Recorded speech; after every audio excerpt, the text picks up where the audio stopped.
Hello, everyone. You're watching Antichrist Magazine TV, and we're Mummy.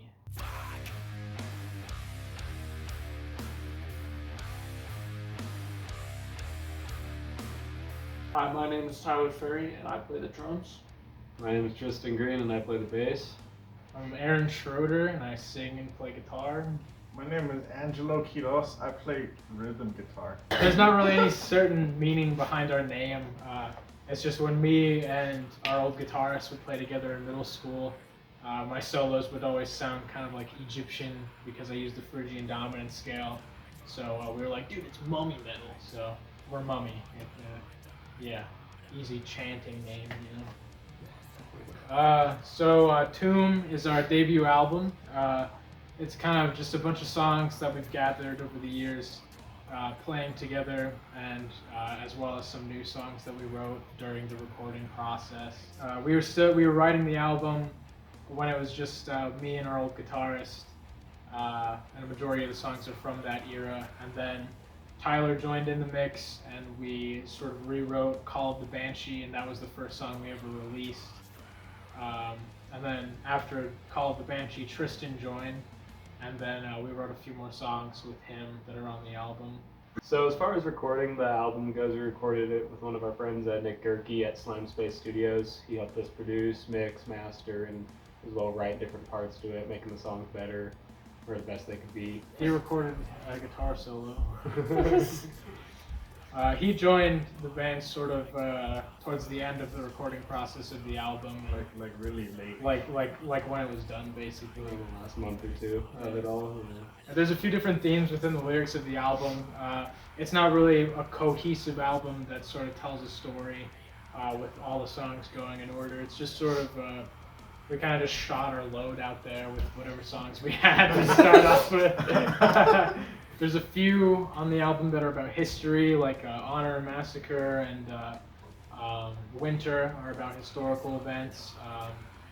Most of them are about horror movies or monsters, such as like Overlook and Call of the Banshee and The Cursed Crypt and all those. And some of them are about, one of them is about like personal struggles with mental health issues, and that's Hostage of Darkness, which is it's just sort of a symbolizing what it's like going through depression and having anxiety and all that stuff. And there's a Suffer that's just about kind of the greediness of human beings and what it would be like if they had to go through sort of a catastrophic event here in the U.S. and sort of how everyone would act and finally start to be grateful for the things that they do have right now.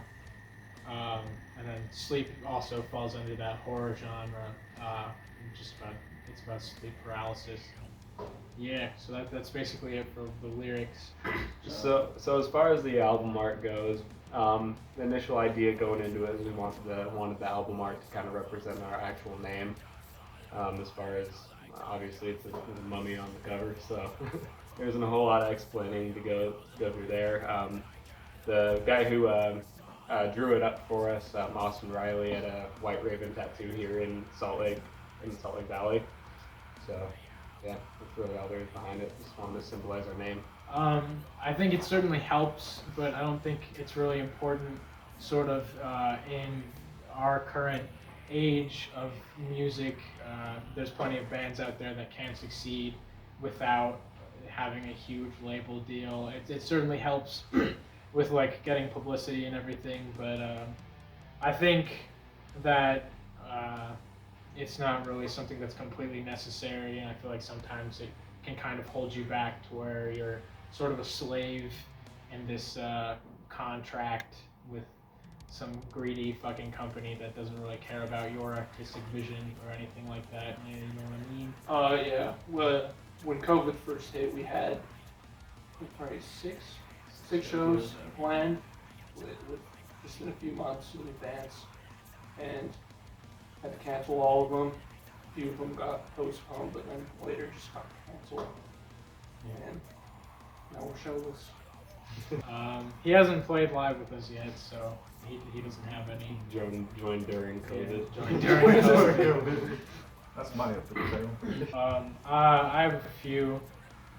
it's mainly just like forgetting lyrics. So I kind of just like start going every time I forget the lyrics. So honestly, our first show was kind of a bro moment. As far as like, it was fine for a first show, but looking back on it too, it's come a long way as far as playing goes. But yeah, memories.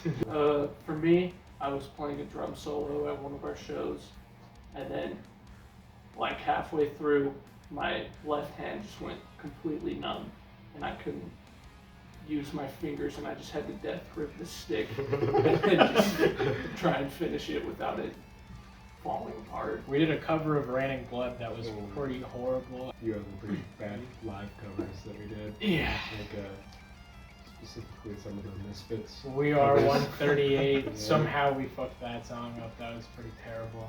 And then, Big Up for Bones. Yeah. The new System of a Down. Oh yeah. Yeah. That's pretty dope. You got one?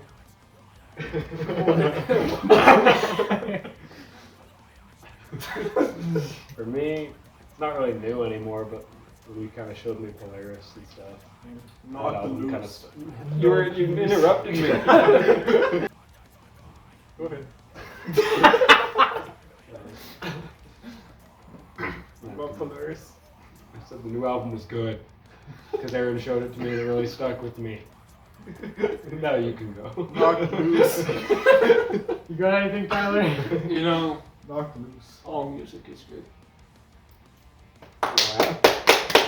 Wow. No shows. Does anyone else have anything they want to say?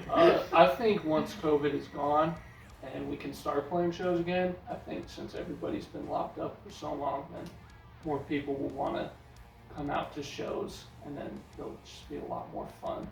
People will have a good time. I feel like as far as like with us at very least, we'll probably draw in more people once we have shows again, except for like that was one of the bigger things that kind of got people to listen to us was our actual shows, whether that be for just listening to our Spotify and stuff, or like going buying merch at the shows too, so that drove sales and stuff. So that'll probably see another boost again. Yeah, Everything's back to normal-ish. That's what really butt fucked us was COVID. Yeah. I mean, I guess this kind of spills into the next question, but it already kind of has affected at least our music scene. We've had a few venues closed down here, and there's a few that are just barely scraping by still. So that kind of sucks. The local scene here in Salt Lake kind of consists of a lot of different indie and alternative bands. As far as like the metal scene goes that we're a part of, there's not really is much of that to show compared to, again, the indie and alternative bands. They kind of dominate most of it here in like Salt Lake Valley and Utah County. There's a few good metal bands out here in the local scene that aren't like like Chelsea Grin and Visigoth and all those more, and Cult Leader and all those more popular bands. The main, like the dominating metal genre to be playing in our local scene right now is hardcore. That's definitely where most of the bands reside. A lot of the more like thrash metal bands are kind of more generic and kind of living in the past. So that's that, to do with that what you will. But the people that come to the local shows are pretty cool though. There's a few shitty people here and there, there's always going to be in every local scene, but for the most part it's pretty supportive, pretty good scene. As far as like the foreseeable future goes, we have some music that is in production at the moment, writing, and as well in the studio as well with it, so new stuff coming up pretty soon. Hopefully playing shows. Hopefully playing shows, yes. Album number 2 will be coming one of these days. I want to start working on album number 2 next year, so hopefully we can have it out by the end of next year. I don't know, our future plans with this, we obviously want to be successful and make enough money to live off of doing what we love. Hopefully get to see the world and all that cheesy shit. Yeah, hopefully we'll be able to get there. We appreciate all the people that do already follow us and that support us by buying merch or by listening to our music. We appreciate all the stuff that everyone does to help us. Thanks for watching Antichrist Magazine.